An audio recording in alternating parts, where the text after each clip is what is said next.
Hello, everybody. Today I have very special guest. Not a guest, I have a star. Tinder star, or Mr. Tinder, how many people call Paul. So Paul is an expert for Tinder. Not everybody knows it, but there are some brains behind of this swiping. Paul wrote 2 books. I'm a good student, I'm prepared, I have both of them. And I read both of them. Yes. I try to prepare what to do, but for me, more interesting is that Paul is presented on all possible social media, and what I like very much, it's very simple way to tell very complicated things. Because if you know what's really behind it, you know how to tell people about this. But Paul, you managed to do it with so much energy and so simple and so, I don't know how to say, like family, like you're talking to friends. And I can reveal you one secret. On your book launch in London, there was this tool you can ask the questions. Yes, I asked the question. My question wasn't confirmed. It's okay. But there were a couple of girls who asked, Paul, tell us how to find such a guy like you. Did you see it? You know, it's interesting. I didn't see the questions ahead. The Ruby Rare, who was hosting, she determined which questions we had. So I had no idea. I didn't see any of the questions. I even screened it, you know. So what should I do? But you know, it's really it's my question of the questions, because you do a lot, you did a lot, you will do a lot, and right now you are dating expert #1 in the world. It's obvious. It's something like everybody knows. But on the other hand, it's a huge responsibility. Because everything you say, everything you do, it can impact many, not many millions, but hundreds, thousands of people. Yes. How does it feel to have this power of influence? Wow. Can I just say, yes. I have, especially because I'm on this book tour, I have had countless interviews. I'm talking about maybe 100 going back over the last 3 months. You were the first person to ask me that question. And that question is one of the most important questions. So that, I mean, right out the gate, you've asked me something, you know, that no one has. I'll unpack it for you. I am aware that words have meaning. And I'm aware also, and I'm privileged to the fact that I think in my community, I have a lot of subject matter experts and professionals, right? You're part of my community. You're a subject matter expert professional. And those subject matter experts and professionals, they themselves have communities, right? So I understand that there's almost a trickle down effect. But, and I say, but, I believe that what I'm trying to do is I'm trying to take, and you mentioned this, I'm trying to take concepts that may exist in the ivory tower. You know, a lot of academics, a lot of researchers, they just write for each other and not necessarily for the masses. So I try to dip into what they have discovered, figure out how to create it, put it together in a digestible, small piece of content, and then deliver it. I never say anything unless I believe it, have researched it, and also seen it bear out in practice. So there's the theory, there's the practice, there's the, okay, I believe this and I say it. That being said, it's a lot of responsibility. Am I wrong some of the time? Absolutely. And I take the responsibility when I'm wrong. But hopefully what's happening is we're changing lives for the better. That's the hope. Yeah, absolutely. I don't remember where you said it about that 72% men on Tinder revealed they would like women being more active. Yes. Yeah, and it's crazy, but it helps a lot because men have not this guilty feeling that they want to, because there are another 72% men who want the same, and women understand that being more active in dating, it doesn't mean any bad. No, Because it does. No. This is actually a great point, because this is where the research says something different than what pop culture says. Pop culture, I think, has traditionally, and even today in 2024, for heterosexual relationships, they'll say, look, guys, you should always be the one who's approaching. You should always be the one who's being proactive. Ladies, in these heterosexual relationships, you wait for the guy to approach you. If he doesn't approach you, it means he's not interested.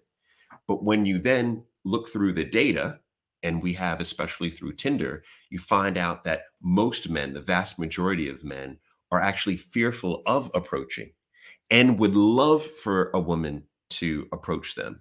And there's a variety of reasons why. So that's a great example of where society is telling us one thing, but the actual research is telling us something different. And it's really interesting thing, because this number, I like statistics as well. I adore it, because it really helps to explain. Yesterday I had a webinar, and I use example, like donkeys in their middle age, running around and not touching each other. I said, sometimes I feel like men and women, they do the same, because men would like to get some emotions after from the communication, because these emotions inspire them to be heroes, to be gods. And women want something like guarantee. You have to guarantee me that you will give me your interest, and after it I will give you emotions. And it is really like, it's awful, because it's circle and two sides sit like, running around, not approaching each other, because men, before they do the first steps, they want emotions, and women, before they give emotions, they want some guarantee. It's awful. It's awful. I think also what's interesting is we are so nuanced now. There's so many variations of thoughts, because we are, our behaviors come from how we were raised.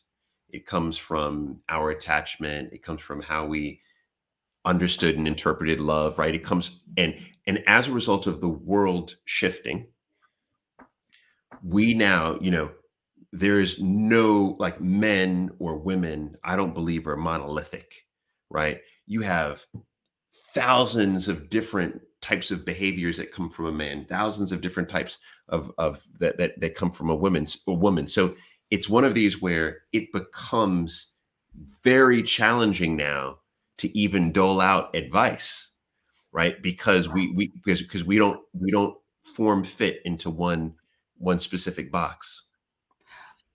But on the other hand, in this dating industry, and I think all dating platforms, all matchmakers struggle, all dating coaches struggle with it, because people come to us and they want to get advice, simple steps. Yes. Do this, don't do that. But sometimes it works in most of the cases, but sometimes it doesn't. Yes. Yeah, you're and absolutely this right. And this is that's why I asked this question about responsibility, because, to be honest, I sometimes how can I say, I am jealous about you being having this platform, having this stage to speak to everybody. But on the other hand, I don't want to be in your shoes at all. Oh yeah, Too much. Pushback comes all the time, but quite honestly, I listen to it. I look for it. I look for the critiques, and I look for the reasoning behind the critiques. So for example, the second book, the newer book, the Find Love book. This morning, I just went out and I started reading all the reviews from it. But the first reviews I went to is, I said, I want to look for the lowest review the lowest rating, and to understand what was the reasoning behind it. And the blessing is that, I mean, this is not me bragging, but on most of the platforms, on one Audible, it was only 5 stars. So there was, but on one platform, it was mostly 5 and 4 stars, but there was one 3-star. That was the lowest, 3-star. But there was no reasoning behind it. And I think that what is important for us is, if we do find places where we maybe disagree or we have a critique, to voice the reasoning behind it. So therefore, the critique is not just a reaction, but it's a response, and a response is a considered reaction. And so I think that's important, because that helps us all become better. That would help me to understand, what's the reasoning. Oh, okay, maybe I could have delivered this in a different way. Maybe I could have researched that, a little bit more. So this is important. Discourse is important. So I would combine these reviews with your book, because, obviously I read it. I would say your book is about honesty, and first of all, being honest with yourself. Yes. Because in our normal life, in our dating life, in our company life, in our business life, most of the time, we like to read 5-star reviews, and we don't want to read 3-star reviews. We don't want it. We want to be perfect. We want to be great. And I think all parts of your book, it's about you. Before you start searching for somebody, be honest with yourself. Ask yourself who you are, and what are you giving on the table. What is your contribution to this relationship? Not only expectation, but all your advantages and disadvantages. And this is the part with reviews, because not many people generally are ready to be open conversation with themselves. True. We're not, but and there are many reasons for that, right? Okay. There are many reasons for that, but most of us are not.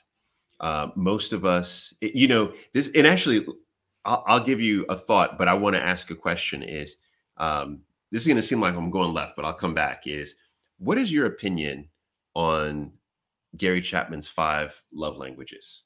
Because that seems to be the most popular book and method right now in the love dating landscape. I'm sure you know who is Terry Orbuck. Oh yeah, definitely Terry. Oh yeah, yes. I got certification from her, and she's one of my mentors. And I remember she said that there is no scientific proof for 5 languages of love. So it's really a nice tool to use, but it's not a science. And this is, again, great thing to know. And what I notice, and I did it with a lot of clients of me, depends on the mood, depends on the day. You try to fill out this test, and you always get different results. Yes. And then on top of it, so I agree with you, and I agree with Terry. She's phenomenal. I agree with you completely. But to bring it back to your to your point of, like, why is it that we're not willing to be honest with ourselves? Is, I believe it's because of the same reason why we like, on average, the 5 love languages. We want things simply done. That's it. We're looking for simplicity. We're not looking for any bit of rigidity. We're not looking for any bit of resistance. We want things to be easy. And there are many reasons for it. One reason, for example, is that we live under more stress than ever before. So we already have challenged lives, challenge in the workplace, challenge at home, challenge even getting between the workplace and home, right? On the subway, on the bus, in the car, the traffic, whatever it may be. So we deal with so much resistance, stress, and anxiety. We want things to be as simple as possible. But when it comes to our relationships, I argue, and I believe you would argue this too, and many other people argue, is that they're the most important assets of our life. They are the most important piece of our life. And therefore, we have to understand, anything that has that level of importance doesn't come easy. You don't just put it in one box, words of affirmation, it's done. Like, it doesn't happen that way. And so we have to be hyper focused now on the work and the work that needs to get done. Yes and no, agree and disagree, because I remember the story, I think it was about your grandmother who had only 8 candidates to choose. Yes. So, and it was statistic, you mentioned it a couple of times about this arranged marriages, that people are generally more satisfied in arranged marriages. I think, and this was the part of when I read this book, I had constantly this thinking that we have a lot of tools. We have 5 languages, we have attachment theory, we have stress, and this amazing system, you know, how to increase your own satisfaction. So we have this, we have that, we have, you know, what else? Endless. So many, and this is the thing from marketing: confused mind doesn't buy. So it means for some people, and I see it with many singles, they come to me, you know, Ksenia, listen, I made this test, I am this letter, I am this, that. My God, I have never heard about such tests. I have no idea what you're talking about. So all these tools, they help some people, but on the other hand, they confuse other people even more. Yes. Oh, no. So I agree with you, but you know what it is. So I think there's a couple of things happening. One is that the vast majority of people don't use tools. They don't. Yeah, this is a good thing. So there's a sliver of us, and we're in this boat. We're familiar with all of these scales and all these, and then the interventions on the scales. Like, we see this every day. We're in this space, but most people, they've never taken an assessment in their life. Most people haven't. Now, for the people who have not taken a scale, an assessment, as well as the people who have taken all of these scales and assessments, one issue too is not knowing what is the most effective for you. So take, for example, your clients, or, you know, the clients who've come to you and they've said, I've taken this. They're typically, what they're doing typically is they're following what's popular on social media. And they're taking the tool that or the scale that they see on social media, but they're not unpacking the appropriate tool for them. So, for example, when I was writing the book, the most popular scale when I was writing the book, there were 2. One, and you know how I determined the popularity is I looked at Tinder, because, you know, Tinder's still biggest dating app in the world. And you know what the 2 most popular additions to and actually, I don't think I've talked about this, so this is new. No, the 2 most popular additions to profiles in 2023, you know what it was? It was what their love language was and their astrological sign. So people were taking astrology assessments, and then they were also doing the love languages, and they were saying, I'm Sagittarius, and words of affirmation, right? They would throw those 2 up. So my interpretation was, these are 2 of the most popular tools or scales that are being used.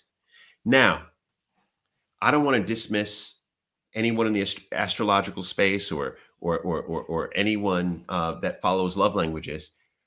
I personally don't see how those 2, astrology and love languages, how they are any more beneficial, should I say, than other scales that are out there.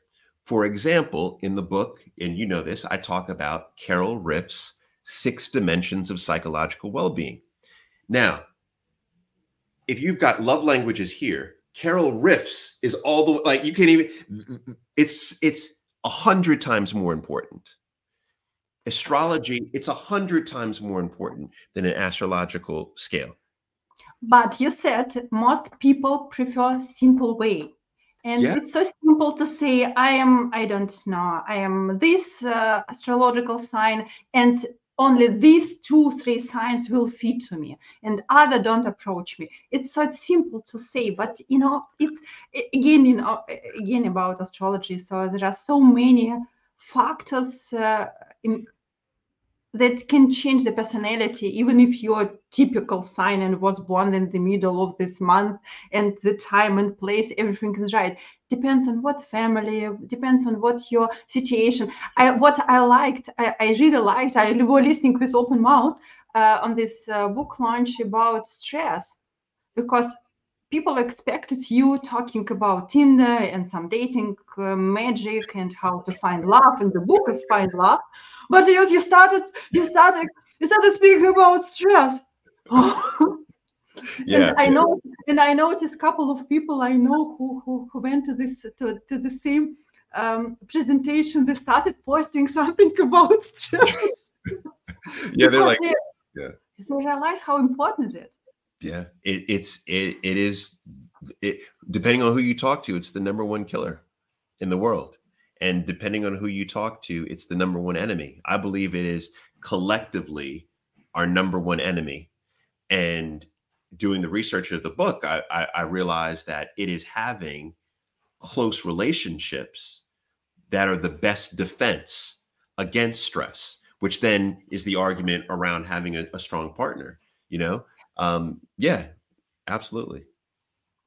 Especially for women. I think men still try to pretend they're big, strong boys. They don't need the women around them. But for women, it's still, I think, genetically, we feel us completely only in relationship, because it's our purpose over the years, over all this evolution.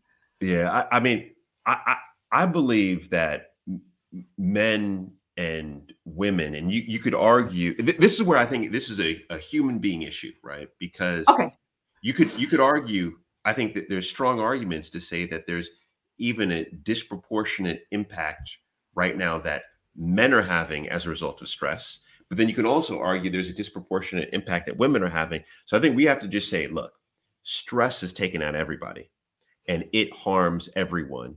And we have to figure out how we are going to combat this, because this is a serious issue. I talked about it at the presentation, and it blew my mind when I was doing the research for the book. You look at the top 5 reasons why people die globally. So I'm not just talking about UK or US, I'm talking about globally. And you look at that and you say, wow, okay, cardiac illness, respiratory illness, diabetes, stroke, cancer. Out of those, stress is directly correlated with all of them.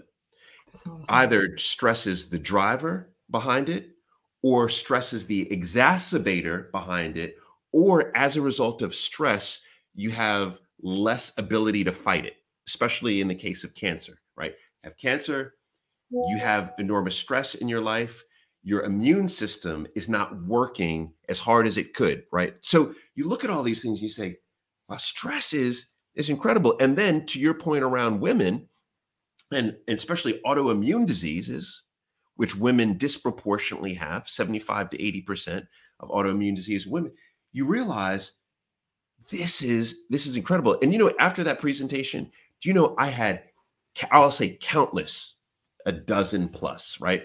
Women messaged me who were at the presentation who said they had autoimmune disease and they had never looked at the correlation between their autoimmune disease and previous relationships that they've had.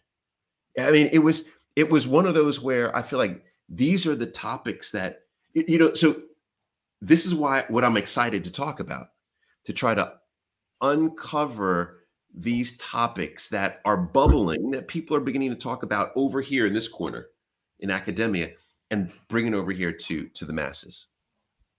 Yeah, so it was really amazing, because it was unexpected from the stage about stress. Oh, are we going to die?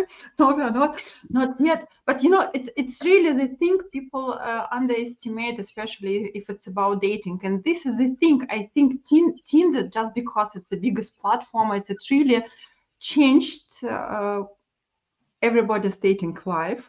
I met my partner on Tinder as well. So even if I'm banned on Tinder, so I don't remember what for, but I met him, and after it they banned me. My phone number is not on the wish list of Tinder. But this is situation. On one hand, it's simple. Like most people crowd, they want to have the simplicity. On the other hand, it's made their search more complicated because this amount of choices, it's confused everybody. And despite all these chances people have, especially in London where I live, where you live, it's amazing how many people. Yesterday I spoke to one woman. She had 5,000 something matches. 5,000. How to choose from 5,000 men? Yeah. How? Yeah. Well, so I mean, this is an interesting one because few people have 5,000 matches. Like she's the exception. Most people are at 0, 1, or 2. So yeah. Most people. I had a lot. Okay, I'm sure you did. I'm sure you did. I'm sure you had a lot. I'm sure you did. Right. Now, I'll say here's my agree. I don't think I'm going to disagree with you at all. So Tinder changed the landscape. So 2012, Tinder launches first mobile dating app. Now, in my opinion, Tinder's biggest impact on dating culture has been the fact that Tinder has been the #1 tool to allow people to meet who are not in each other's silo, not each other's ethnicity, not each other's religion, not each other's nationality, right? Tinder, if you look at interracial dating is fairly flat through 1970s, 1980s, 1990s. Tinder is introduced and it just explodes. Now, culturally, things are happening.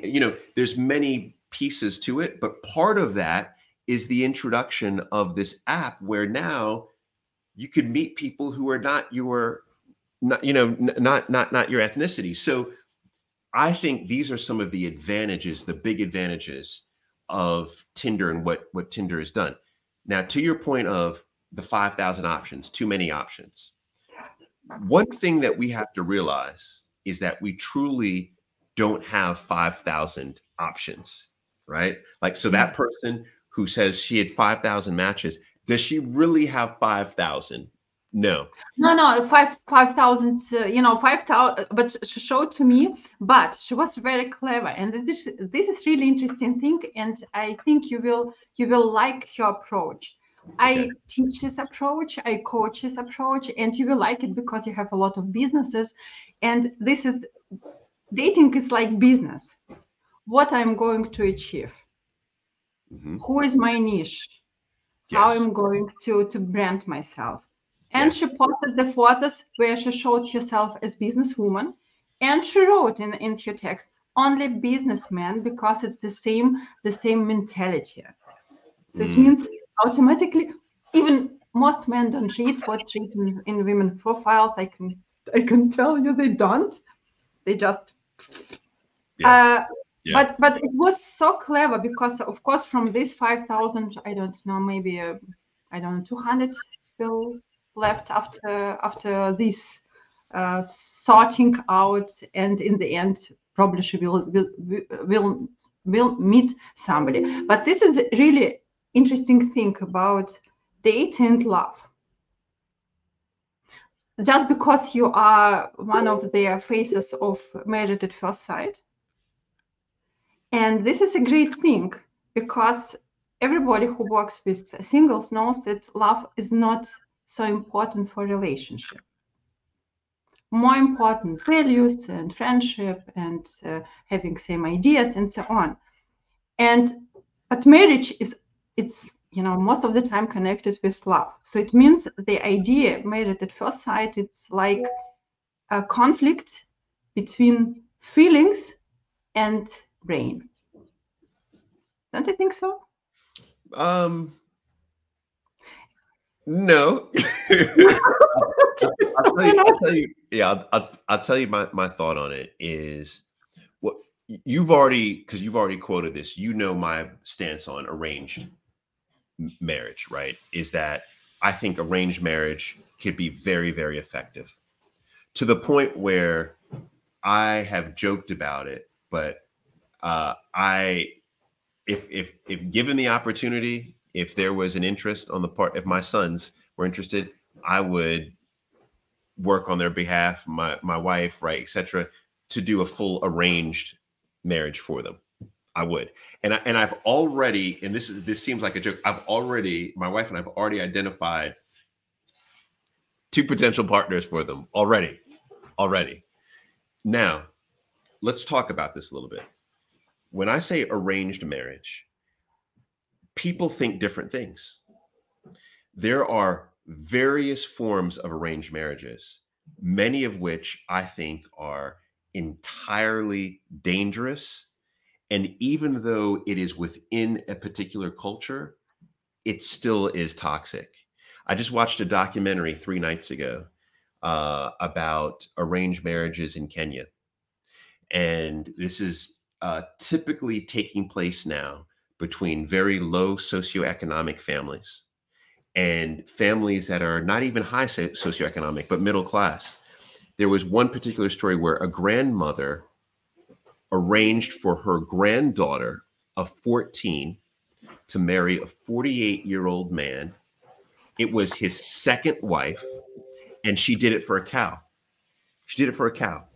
Now, it's not for me to go into that culture and talk about how disastrous that is, but from the academic in me says that is entirely disastrous. Not only the age, the high level of patriarchy. You're taking a young girl out of school who now won't be educated, who's now going to have a child, who now will have a higher likelihood of miscarriage as a result of her youth. It goes on and on and on about how destructive that is. Those arranged marriages, that's not what I'm talking about. I'm talking about the arranged marriages that still take place in many societies, like a good friend of mine who his family, so he's from Pakistan, and how his brothers were married is that the family chose someone who they thought was a great partner. They invited the woman to the house, and they invited her family to the house. So the first time that his brother and he met his potential bride was their family and the bride, the potential bride was invited over to the house. They had a big meal together. They had a dinner together as a family. And then his brother and the potential bride they went to like the living room and they had a conversation. Then the potential bride leaves, the family leaves, and then the groom's family, they sit there. The grandparents, the parents, the brothers, the sisters, the cousins, they all sit and they have a discussion about that bride and her family, because you're talking about 2 families coming together. They have a full discussion. That same discussion is happening at the bride's house, potential bride's house. Okay. Same discussion is happening. And if both of these 2 families agree, which they did, they decide to get married. That level of arrangement, I like that. You know, it was one of the, I don't remember, was it in the book, was it on this book launch, or was it in some of your interviews?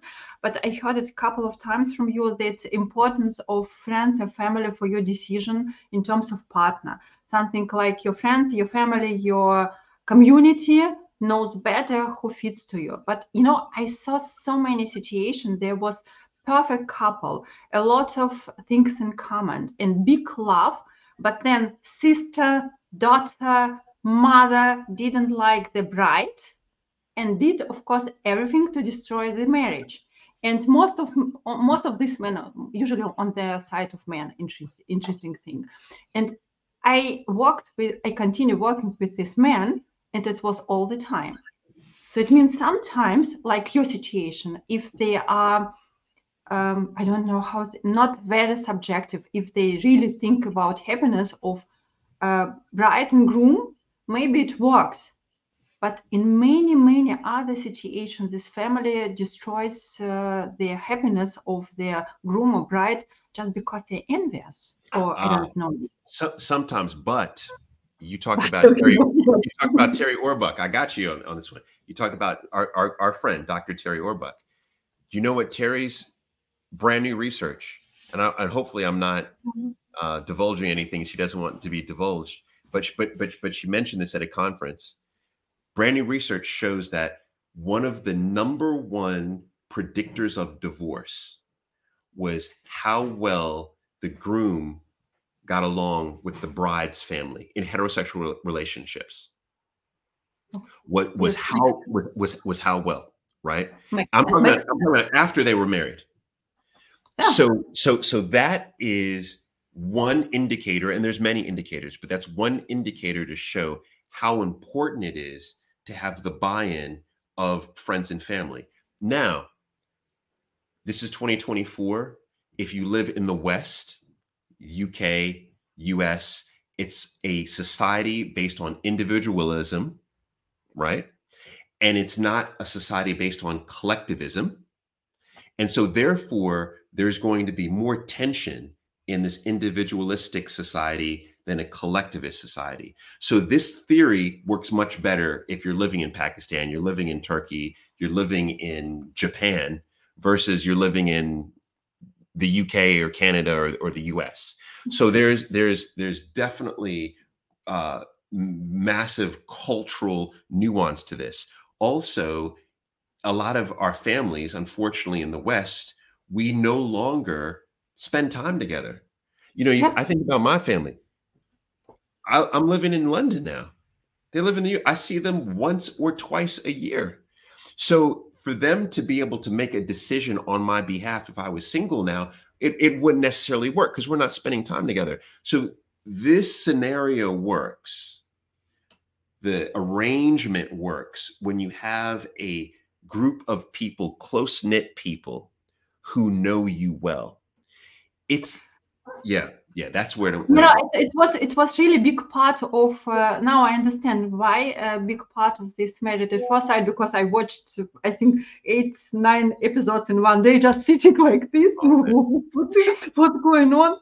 And it was, now I understand why their friends were involved, and why was them, after they moved out of these apartments, they met friends, and then friends made decision. And couple of couples didn't work together just because the friends didn't support their choice. Right. They didn't support. And also too, with Married at First Sight, one thing that the title and the way it's presented is a bit different than the reality of it. So you see, it starts with a bride and groom getting married, right? But they're not legally married. Hopefully. Yeah, they're not. What ends up happening is they get married, but it's a public ceremony. It's not legal. They go through the experiment, friends and family, all these things happening. And then by the end of the series, they determine if they want to be married, in essence. And it's called a vow renewal, but they determine if they want to stay together. And then even that is not legal. Then they leave the series and then they decide if they want to. So it's safe from that standpoint. I think it's very effective because you are matched by matchmakers. Okay. Your partner is tested, background tests, psychological tests, STI tests, like you name it, they're tested. You get a chance to see them in a hyper intense environment. So you get a chance to test their neuroticism and how emotionally stable they are throughout this. You get a chance to test, are they transparent? Like, do they act one way when the camera's on, one way when the camera's off? You get your friends and family to meet them. So you go through all of this, and then you determine, hey, do you want to even stay with them? I think I think for many people, it's highly beneficial for many. Yeah, absolutely. Because when I saw the couples and the explanation why matchmakers or dating coaches decided exactly this couple should get married, it always was sense. It was always something special about the couple. They had some, I don't know, some wire connected them, and it was only, of course, their decision to continue or not continue. And it was amazing support from the coaches, amazing advice. Sometimes I would read it. I have to say to my clients as well, because I, as matchmaker, I work on their other side. So it means on the side of making decision, of deciding should we commit for this relation, should we not. So it means they have choice, because in this program it was great because it's kind of there is no choice. You have to somehow keep this relationship even if you don't like this person. I remember one girl, she looked at me, what the hell, what is it? It was really married with whom? I don't like him. But so I work on the other side, and my ways it's really complicated. That's why it's really interesting how it works this program behind the scenes, because how to convince people that just trust me. Yeah. My question, would you ever, so forget about your amazing boys, forget about your amazing wife, have you somebody you trust so much they would you say, okay, I'm ready to marry somebody I've never seen just because I trust you? How would the trust have been built? So something like, have you got in your life somebody you trust so much you would without your amazing family, you would marry somebody without knowing this person before, just because you trust this friend or mentor so much? Oh, you mean trust someone to introduce me? Yeah. No, to get married, not introduce. Introduce is one thing. It's okay. No. And now understand their problems or struggles of the couples and the program. Trust the process so much that gives their destiny to strange people. I see your point, but there's two pieces to that though. There's the trust, which I agree. They must trust the process. But the other part of that is the other part of that is the lack of hope. So what unifies all of the contributors is they've reached a point where they're right at the edge of giving up hope. Everyone who comes on the show says, I've tried everything. I've tried dating apps. I've gone to matchmakers. I've gone to speed dating events. So they've tried it all. And then they come. So they have to trust the process. But then in addition, they have to be to the point where they've tried it all. So maybe, in that hypothetical, if it was me and I had tried everything. I tried for years and years and I couldn't find a way. Then maybe at that point, I'm more motivated to do it. I don't need to even have the same level of trust in the process because I am so lacking of hope. But it's really interesting thing because it's my point, because I look at all people. So it's my professional deformation. I look at all people. Can I match you? Can I not? Something like, and they all were amazing, so beautiful people with such chemistry, with such, I don't know, such appeal. And really, even they, such beautiful people, get to the point, there is no hope. And what to do for people who are not as lucky being handsome or beautiful or young or skinny or, I don't know, strong? It means for not so attractive people, there is no chance at all. Yeah, but you're bringing up, I think, a very important point that is lost in the conversation today because everyone is trying to be politically correct and embrace individualism, which is important. But at the same time, we do have traditional beauty standards. We do. And as a result, you're going to have people who meet the beauty standard. You're going to have people who exceed it. You're going to have people who don't reach it. And the question I think that you're presenting is a good one is okay, well, what do you do for the number of people who don't meet traditional beauty standards? Like, what do they do? Do they have a disadvantage in the marketplace, in the dating marketplace? Yes, and this is why, and they do for a certain group, in my opinion. So, and I included a little bit of this in the book, but I didn't go deep, but I should have gone deeper, is that, so when you look at studies around self-esteem, i.e. well-being, what you see is that when people have low self-esteem, low well-being, what do they want? They want to have traditional beauty standards or even higher beauty standards. And why is that? Because they're always looking for external validation. So to have a partner on their arm that the public thinks is highly attractive, they want that because that gives them validation because the public is validating them. However, if you look at the people who have the highest levels of self-esteem and the highest levels of well-being, they are open to the entire scale because they no longer need external validation.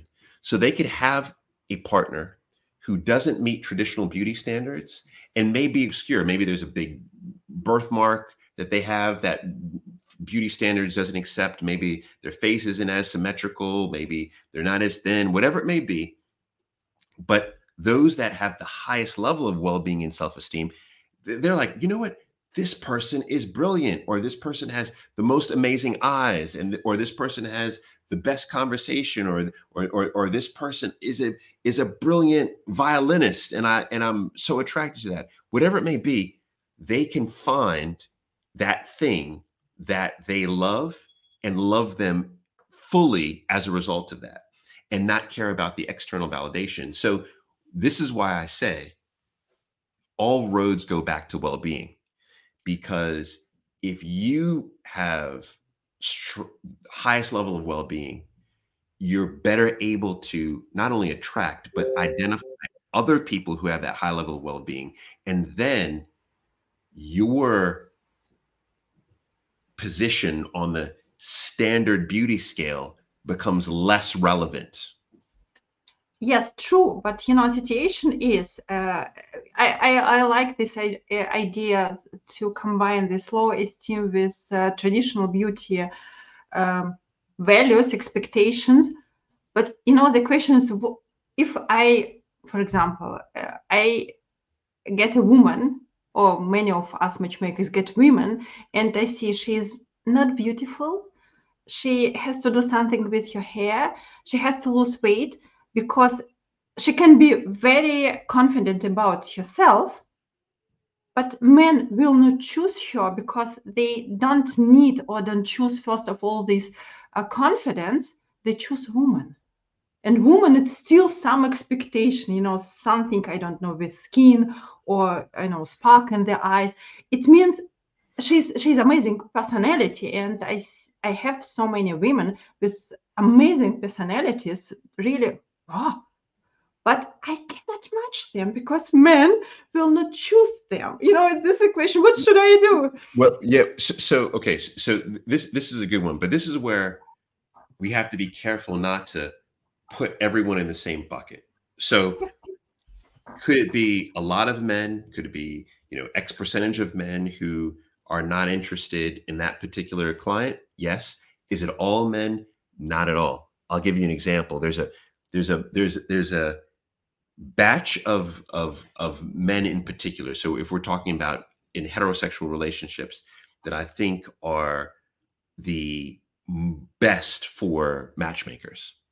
And that is the second time around. So the widower, maybe the empty nester, right? Where you grew apart with your partner, but the one who has not spent the last 30 years just focused on their child or just focused on, raising the, climbing the corporate ladder, but they spent the last 30 years in self-development. They are reading about psychology. They have their mental health. Yeah, exactly. They have, and as a result, their well-being. There you go. The well-being is off the charts, and that is the one who is going to be attracted to the person who doesn't reach traditional beauty standards. Does it require a lot more effort to exert to find that particular guy? Yes. Now, who's the guy who's easier to find? Because I know, when I was matchmaking, I know the guy who's easy. The guy who's easier to find is the happy-go-lucky. Oh yeah, I've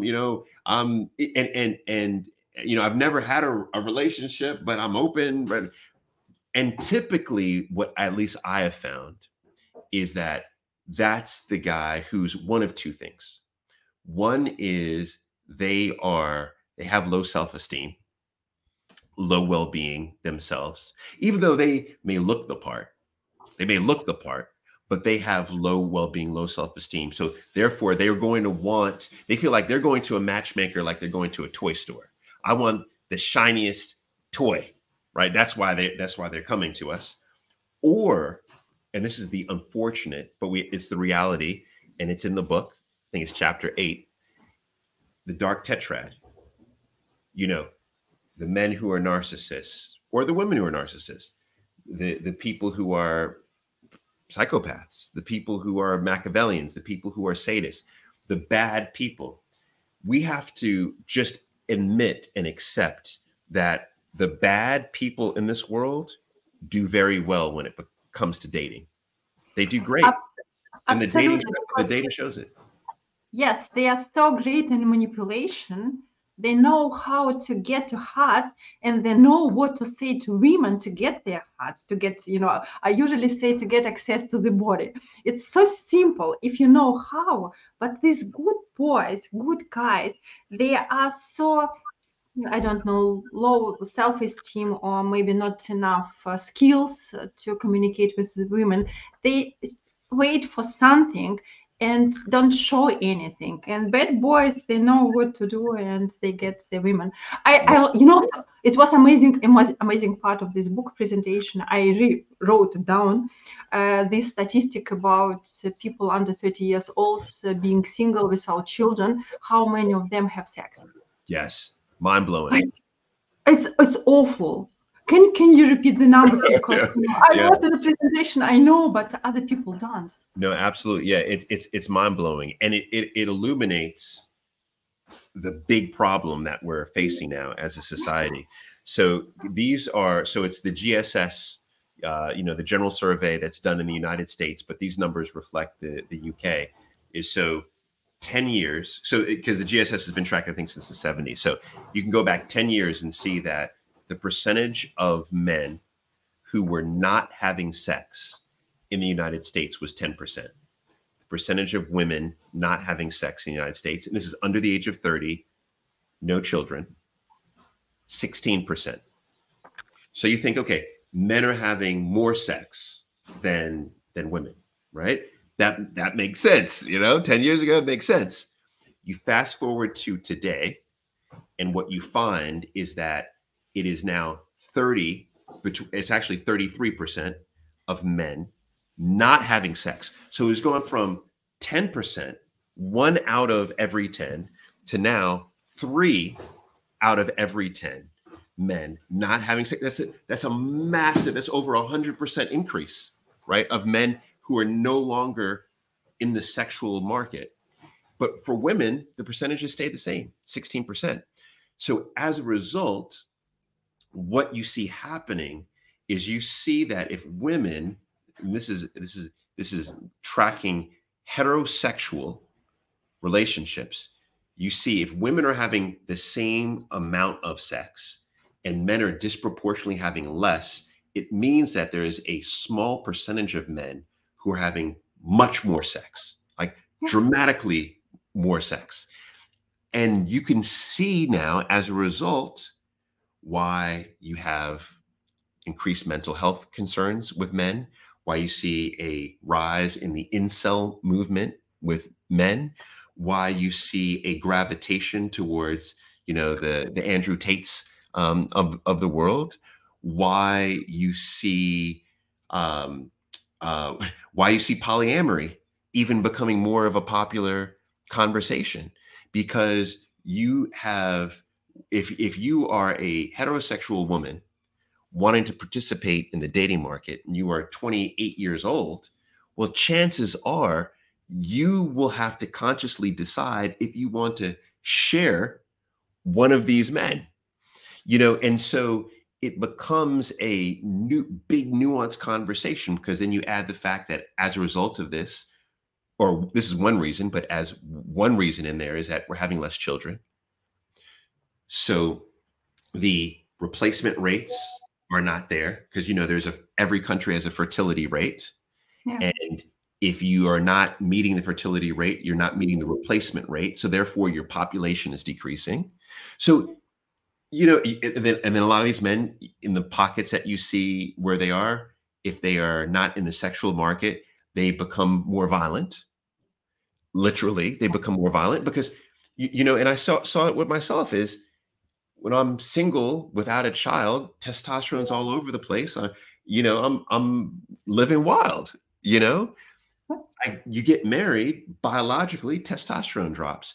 You have children, testosterone drops. You have children and you're married, you're now a part of the society, right? I have children in school. I'm now a part of the community, and that reduces criminal behavior or the desire to be. But if I'm not plugged into my community, I could care less about it, right? Maybe I'm more willing to vandalize, or more willing to rob somebody. So we have to see how our dating and our relationships have this massive domino effect on society. It's substantial.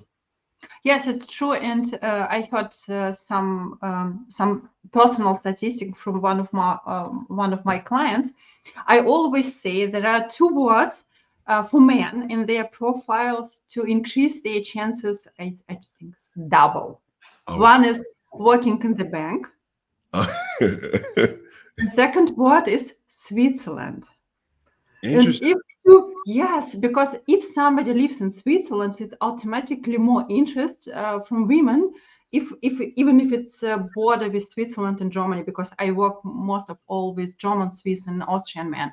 So if Swiss, I know, I matched him already, even without seeing his photos. So I had one of these guys, very good looking.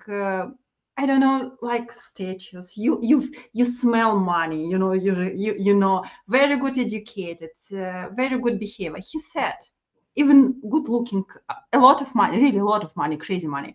He said to get one coffee date on Tinder, Tinder again, to get one real coffee date, he has to start writing with 100 women. So out of 100 conversation, not even matches, out of 100 conversation, he managed to get one coffee date. Yeah, that's interesting. It's awful. And I spoke to men, and just imagine if he's not from Switzerland, if he less money, was photos, small, because it's also impacts their sexual life. It means they start, like you said, some people have 5,000 matches, some people 0. Yes. So it means what I see that most of all these dating experts should work with men, not with women. Women are okay. Women are fine. Yeah. Everyone needs help. I think men. I think a lot of the guys disproportionately need a boost, for sure. But we all do, because ultimately, and we talked about this earlier with the scales and the 5 love languages and the astrology, is that you may be better positioned because of the way society has landed to get into a relationship, but we both know that's just the beginning of the hard work, right? So it's a constant, you're constantly working. You know, and it's an honor for you to say, you know, I'm you know, one of the thought leaders in this space. And so you would think, okay, if I'm one of the thought leaders, I've been married for 22 years and my wife is my best friend, that I don't have to research it. I don't have to learn anything to implement in my relationship, but I do. I'm constantly picking up things and tools and figuring out how to better my communication, better my active listening. And so if I am still putting in the work, then we all, right, need to be putting in the work. And so that's why I think we all need it constantly. But now, do men maybe disproportionately need it? I'm with you on that.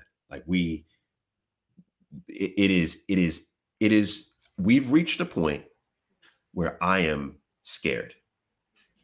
Me too. Really, me too. I am. Yeah, I'm in matchmaking for 25 years.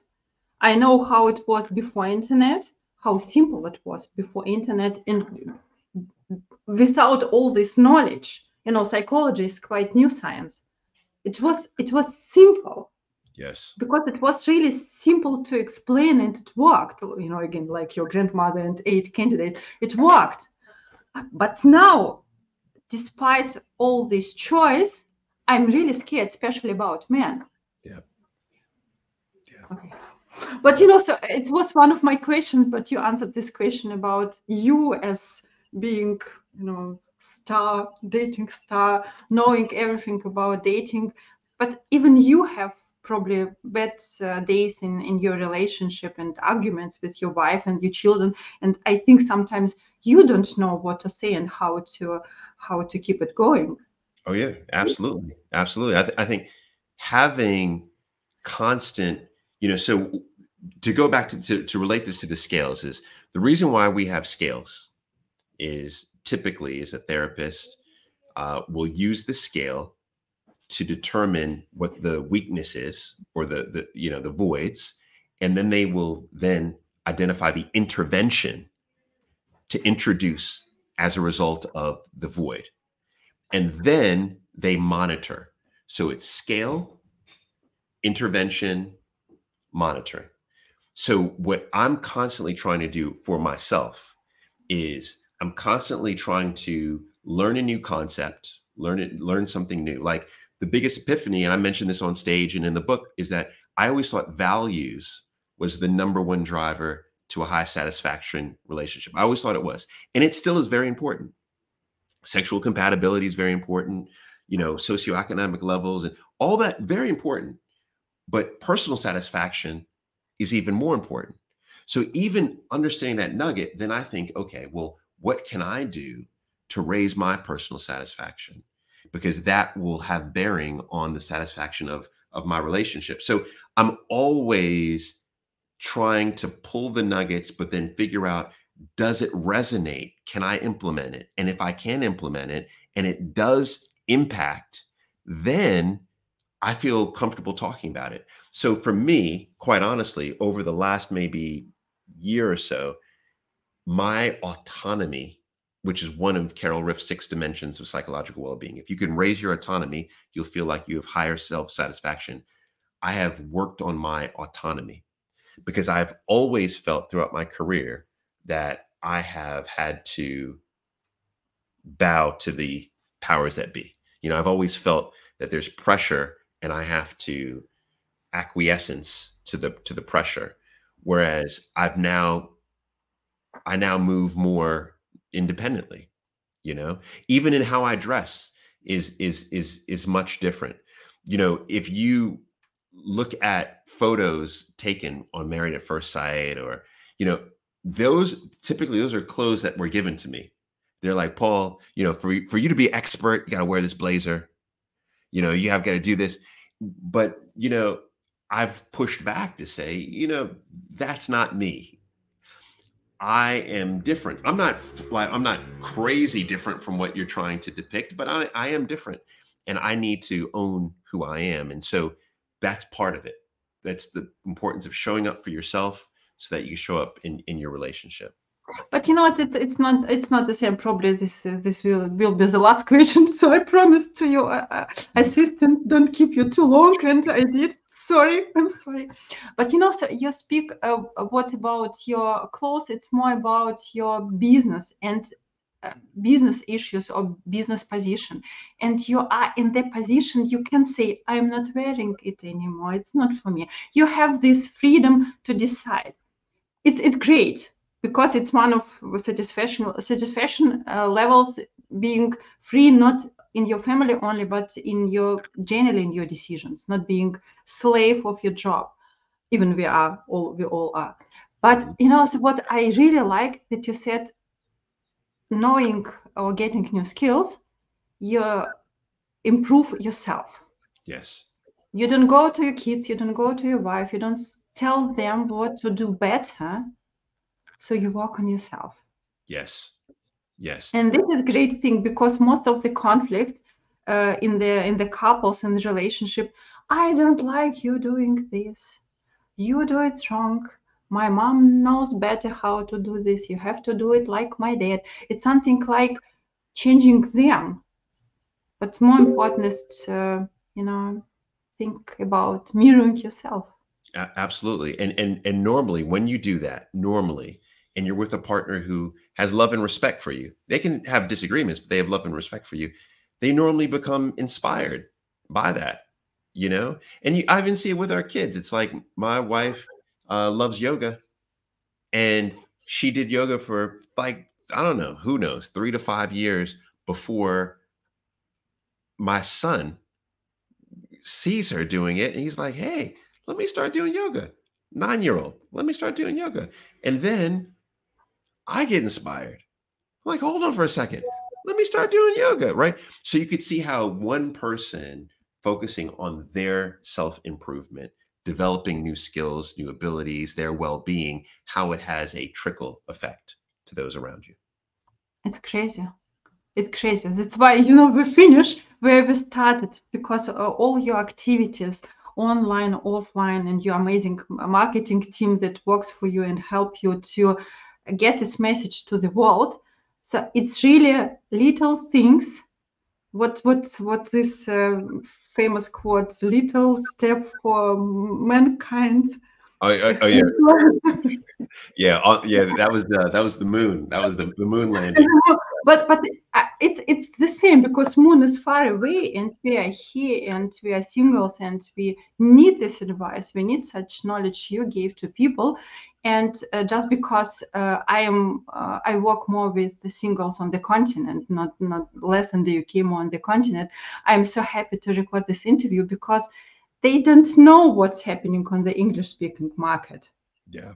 So they don't know it, so many of the things we spoke about, or names, they don't tell them anything, because it's other culture, other mentality. That's why I'm so happy to record this interview with you, because I can also influence a little bit what's happening on the other side of the continent. Yeah.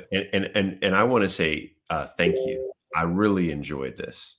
I really enjoyed your questions, because, many times when, you get interviewed, there are standard questions that people ask, but your questions are thoughtful questions. They're coming from a place where you're consciously thinking, you're debating these things out, you're reading, you're researching. It's based on experience. Those are my favorite, because they're grounded in something.